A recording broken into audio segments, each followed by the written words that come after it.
Hello everyone, welcome once again on my legal code. I am Dr. Tajalli Ghousia. Ecology and environment topic की series में आज हम environmental issue topic के MCQ discuss करेंगे. Discuss करने से पहले आप हमें फॉलो कर सकते हैं ट्विटर, इंस्टाग्राम, फेसबुक और टेलीग्राम पे. फॉलो करने के लिए आपको सर्च करना है माई लीगल कोड और उसे सब्सक्राइब करें. आप इस लेक्चर का पीडीएफ भी डाउनलोड कर सकते हैं टेलीग्राम से. आप हमें विजिट कर सकते हैं हमारी official website that is www.mylegalcode.com पे. अपनी क्वारीज के लिए आप हमें व्हाट्सअप कर सकते हैं ऑन 9990544440 पर. चलिए एनवायरमेंटल इशू सेट 1 के एमसीक्यू डिस्कस करते हैं.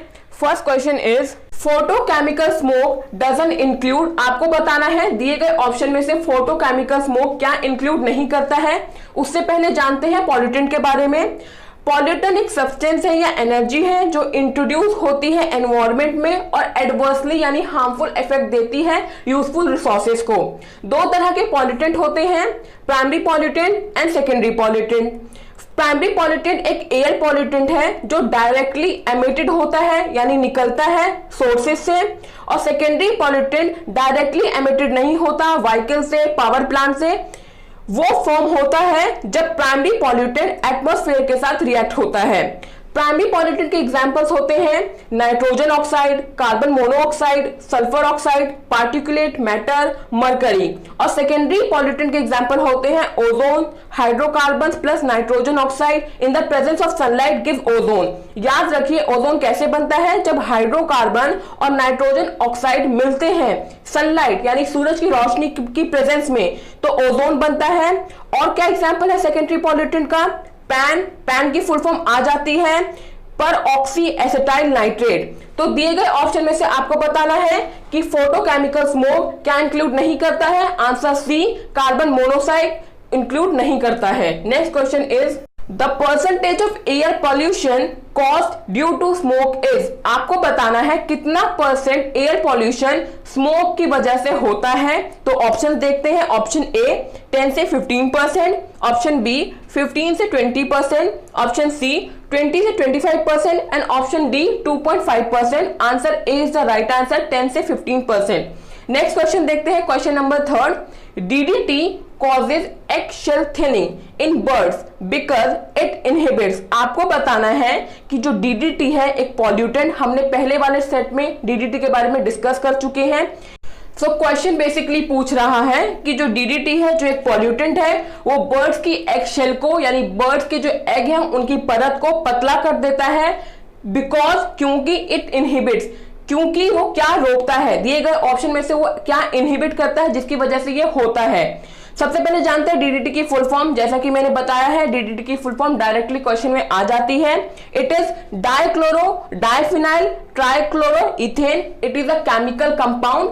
अडरलेस होता है, टेस्टलेस होता है और कलरलेस होता है. सो दिए गए ऑप्शन में से option B is the right answer. Calcium ATPase को इनहिबिट करता है.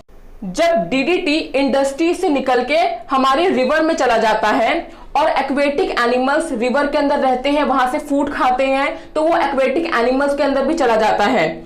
जब बर्ड्स एक्वेटिक एनिमल्स को जैसे कि फिशेस वगैरह को खाती हैं तो वो DDT पॉल्यूटेंट बर्ड्स में भी चला जाता है, जिसकी वजह से उनकी एग जो होती है वो थिन हो जाती है और ज्यादा देर तक एग जो है स्टे नहीं कर पाता है, टूट जाता है. सो यही रीजन है कि DDT की वजह से एग शेल की थिनिंग होती है और वो क्या इनहिबिट करते हैं तो calcium ATPase. Question number 4 is why the concentration of ozone less over the north and south poles. Question पूछ रहा है कि मात्रा ओजोन की उत्तर और दक्षिण ध्रुव पर यानी साउथ और नॉर्थ पोल पर कम क्यों होती है. सबसे पहले जानते हैं कि ओजोन क्या होता है. सो ओजोन या ट्राइऑक्सीजन बोल लीजिए, इसे O3 से डिनोट करते हैं. ओजोन एक पेल ब्लू गैस है. पेल ब्लू का मतलब होता है कि हल्के रंग की गैस है. ओजोन हमारे एटमॉस्फेयर की लेयर में होती है. कौन सी लेयर में होती है तो स्ट्रेटोस्फेयर में होती है और 10 से 40 किलोमीटर तक होती है. ये शील्ड यानी कवर करती है सन की harmful rays, example UV rays को अर्थ पे ज्यादा मात्रा में आने से. एक लिमिट की मात्रा, एक लिमिटेड मात्रा में अगर यूवी रेज आ रही है तो ठीक है, लेकिन एक लिमिटेड मात्रा से ज्यादा यूवी रेज आएंगी तो ये स्किन कैंसर कॉज कर सकती है ह्यूमंस में. अब CFC यानी जो क्लोरोफ्लोरोकार्बन है, ये गैसेस हमारे ऑटोमोबाइल इंडस्ट्री से निकलती हैं और ओजोन लेयर को डिस्ट्रॉय करती हैं, उनको फाड़ देती हैं, ठीक है। और ये अर्थ का जो लोअर टेम्परेचर है उसको वार्म करती हैं, उसको गर्म करती हैं, जिससे अर्थ का टेम्परेचर बढ़ता है और ग्लेशियर्स मेल्ट होते हैं, ओजोन लेयर का डिप्लीशन होता है, इकोसिस्टम हमारा कुल मिला के इम्बैलेंस होता है और ग्लोबल वार्मिंग अप होता है। तो क्वेश्चन पूछ रहा है कि जो कंसंट्रेशन ऑफ ओजोन का है वो कम क्यों होता है नॉर्थ और साउथ पोल्स पे। Answer C is the right answer. CFC stick to frozen water vapour and are able to act catalyst. मतलब जो आपकी CFCs है, क्लोरोफ्लोरोकार्बन, वो जुड़ जाती हैं, चिपक जाती हैं फ्रोजन वाटर वेपर पर, जो वहां पर वाटर वेपर ठंडा हुआ रखा है, जमा हुआ है, कंडेंस फॉर्म में है, और फिर काम करती हैं वो CFCs कैटलिस्ट की तरह। हमारा नेक्स्ट क्वेश्चन है, question number 5 is the Montreal protocol refers to. Question पूछ रहा है कि मॉन्ट्रियल प्रोटोकॉल है क्या। मैंने पहले वाले सेट्स में आपसे मॉन्ट्रियल प्रोटोकॉल के बारे में डिस्कस किया है। बेसिकली ओजोन लेयर की डिप्लीशन को रोकने के लिए मॉन्ट्रियल प्रोटोकॉल बनाया गया। 16 सितंबर को ओजोन डे इसीलिए मनाया जाता है कि मॉन्ट्रियल प्रोटोकॉल को रिप्रेजेंट किया जा सके। Option C is the right answer. Substance that deplete the ozone layer, वो सब्सटेंस जो ओजोन लेयर को डिप्लीट करते हैं, हार्म करते हैं, उसे मॉन्ट्रियल प्रोटोकॉल कहा जाता है। Question number 6 is identify the correct sets of electrostatic precipitator. आपको बताना है दिए गए ऑप्शन में से सही सेट इलेक्ट्रोस्टैटिक प्रेसिपिटेटर का होता क्या है। सो इलेक्ट्रोस्टैटिक प्रेसिपिटेटर यूज होता है एयर पॉल्यूशन को कंट्रोल करने के लिए। मेनली पॉल्यूटेड पार्टिकल्स या जो वेस्ट पार्टिकल्स होते हैं उनको रिमूव करता है, जो इंडस्ट्रीज या पावर जनरेटिंग स्टेशन से निकलते हैं। So option A discharge corona, negatively charge wire and collection plate grounded आपके सेट्स होते हैं इलेक्ट्रोस्टैटिक प्रेसिपिटेटर का। 7th question is pollution of SO2 destroyers. आपको बताना है अगर SO2 सल्फर ऑक्साइड का पॉल्यूशन बढ़ जाए तो दिए गए ऑप्शन में से क्या डिस्ट्रॉय हो जाता है। A fungi, B lichen, C algae and D fishes. Well जब किसी जगह पर एटमॉस्फेयर यानी वातावरण प्रदूषित हो जाता है तब एनवायरमेंट में लाइकेन दिखना बंद हो जाते हैं। लाइकेन 2 ऑर्गेनिज्म है लेकिन एक सिंगल यूनिट की तरह काम करता है। फंजाई और एल्गे, कौन सा एल्गे, साइनोबैक्टीरिया का सिम्बायोटिक रिलेशनशिप होता है। तो ऑप्शन बी आपका लाइकन दिखना बंद हो जाएगा जब एटमॉस्फेयर में SO2 की मात्रा बढ़ जाती है। Question number 8 is match column 1 with column 2 and select the correct option. आपको दिए गए कॉलम 1 में से और कॉलम 2 का सही ऑप्शन मेल करना है, जोड़ना है, मैच करना है। सबसे पहले देखते हैं A option, environment protection act. Environment protection act कब आया था? तो आप सब जानते हैं कि 1986 में एनवायरमेंट प्रोटेक्शन एक्ट आया था। इसी के साथ आप एक और चीज जानिए कि वर्ल्ड एनवायरमेंट डे कब मनाया जाता है, तो 5 जून को मनाया जाता है। बी ऑप्शन है air prevention and control of pollution act. ये कब आया था? तो 1981 में ये आया था और 1987 में अमेंडेड हुआ था। Option C water prevention and control of pollution act, ये कब आया था? तो ये 1974 में आया था। और जो डी है concept of joint forest management of government of India, ये कब आया था? ये 1980 में आया था। तो दिए गए ऑप्शन में से option B is the right answer है।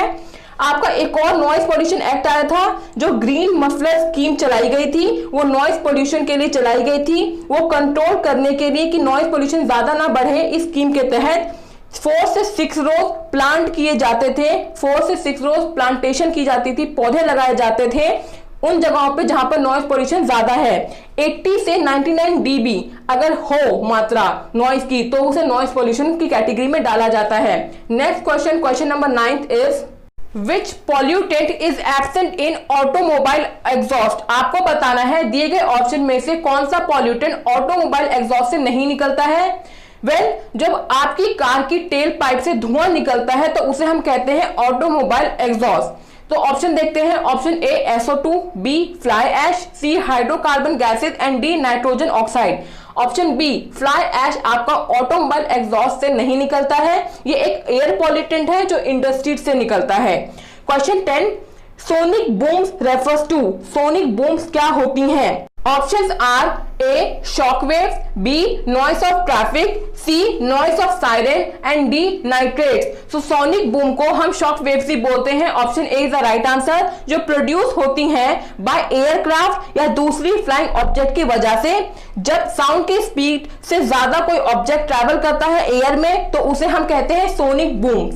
Next question number 11 is The automobile emission can be reduced by adding the following in the petrol. आपको बताना है दिए गए ऑप्शन में से पेट्रोल में क्या ऐड कर लें जिसकी वजह से ऑटोमोबाइल एमिशन कम हो जाए, यानी आपकी व्हीकल से धुआं निकलना या हार्मफुल गैसेस निकलना कम हो जाए. ऑप्शन देखते हैं. Option A calcium salt, B cobalt salt, C silicon oil and D barium salt. Answer D right answer है barium salts. Question 12 blue baby syndrome is due to. आपको बताना है दिए गए ऑप्शन में से ब्लू बेबी सिंड्रोम किसकी वजह से होता है. ऑप्शन देखते हैं. Option A mercury in drinking water, B excess of nitrates in drinking water, C cadmium poisoning and D arsenic poisoning. सबसे पहले देखते हैं कि मर्करी पॉइजनिंग की वजह से क्या होता है. तो मिथाइल मर्करी की वजह से मिनीमाटा डिजीज होती है, कैडमियम पॉइजनिंग की वजह से इटाई डिजीज होती है और आर्सेनिक पॉइजनिंग की वजह से कैंसर होता है. लेकिन ब्लू बेबी सिंड्रोम आपका option B is the right answer है. Excess of nitrates in drinking water की वजह से होता है. जब बेबी नाइट्रेट की ज्यादा मात्रा वाला वाटर पी लेता है तो नाइट्रेट्स नाइट्राइट्स में चेंज हो जाते हैं और ये नाइट्राइट्स बॉडी में हमारा हीमोग्लोबिन है उसके साथ बाइंड हो जाता है. फिर वो हीमोग्लोबिन को मिथ हीमोग्लोबिन में चेंज कर देता है जिसकी वजह से ऑक्सीजन की मात्रा कम हो जाती है और बॉडी ब्लू हो जाती है. इसीलिए इसे ब्लू बेबी सिंड्रोम बोला जाता है. तो ऑप्शन बी यानी एक्सेस ऑफ नाइट्रेट की वजह से अगर पानी में नाइट्रेट की मात्रा ज्यादा होगा तो ब्लू बेबी सिंड्रोम हो जाएगी अगर हम उसे कंज्यूम करेंगे पिएंगे तो. Question number 13 agenda 21 was adopted इन. आपको बताना है ये जो एजेंडा 21 है वो किस सबमिट या किस ट्रीटी के दौरान ये अडॉप्ट किया गया था. ऑप्शन देखते हैं. Option A Kyoto protocol, B Earth summit, C Helsinki declaration and D Montreal protocol. Well Montreal protocol के बारे में डिस्कशन हो चुका है. 16 सितंबर को ओजोन डे मनाया जाता है for Montreal protocol representation. Helsinki declaration की बात करें तो 16 जुलाई 2018 को रशिया और यूएस के बीच में एक सबमिट हुआ था और ये हेलसिंकी कहाँ है तो फिनलैंड में है. ऑप्शन बी की बात करें अर्थ समिट, मैंने पहले वाले सेट में इसके बारे में डिस्कस किया है. ये एनवायरमेंट प्रोटेक्शन के लिए बनाया गया है विद सस्टेनेबल डेवलपमेंट के लिए. 3 to 14 जून को 1992 में ये हुआ था और रियो दो जेनेरो ब्राजील में ये हुआ था. क्योटो प्रोटोकॉल की बात करें तो एजेंडा 21 एडॉप्ट क्योटो प्रोटोकॉल में हुआ था. Option A is the right answer. ये एक इंटरनेशनल ट्रीटी है. इसका एम है CO2 के एमिशन और ग्रीन हाउस इफेक्ट को कम करना. ये प्रोटोकॉल क्योटो जापान में चल रही कॉन्फ्रेंस में बना था और ये एक इंटरनेशनल लॉ 16 फरवरी 2005 में बन गया है. नेक्स्ट क्वेश्चन नंबर 14 देखते हैं. Secondary treatment of sewage is.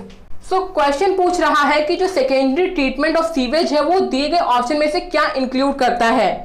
देखिए सीवेज हमारे देश के लिए एक बड़ी समस्या है और सीवेज को क्लीन करने के लिए रिवर से सरकार बहुत तरह के प्लान निकाल चुकी है और निकाल भी रही है.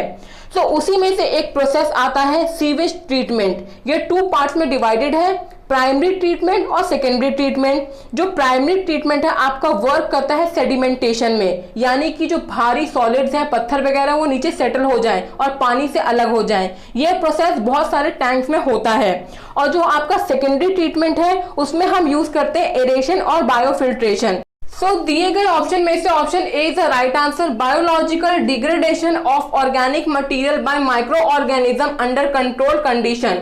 तो बायोलॉजिकली हम डिग्रेड करवाते हैं, तोड़वाते हैं ऑर्गेनिक मटेरियल को माइक्रो ऑर्गेनिज्म द्वारा यानी छोटे छोटे बैक्टीरिया द्वारा, लेकिन कंट्रोल कंडीशन में. हमारा नेक्स्ट क्वेश्चन इस सेट का लास्ट क्वेश्चन 15 है.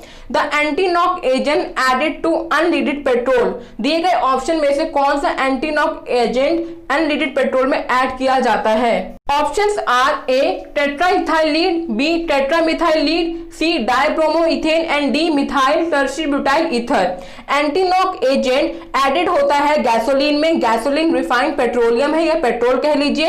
एंटी नॉक एजेंट रिड्यूस करता है इंजन नॉकिंग को और ये इंक्रीज करता है फ्यूल ऑक्टेन रेटिंग को. इंजन नॉकिंग का मतलब है एयर फ्यूल या मिक्सचर सिलेंडर के अंदर सही तरीके से ना होना, जिससे फ्यूल बर्न करना यानी जलना स्टार्ट कर देता है और इंजन से धुआं या आवाज आने लगती है, तो anti knock agent option D methyl tertiary butyl ether added किया जाता है अनलीडेड पेट्रोल से कि इंजन नॉकिंग ना हो सके।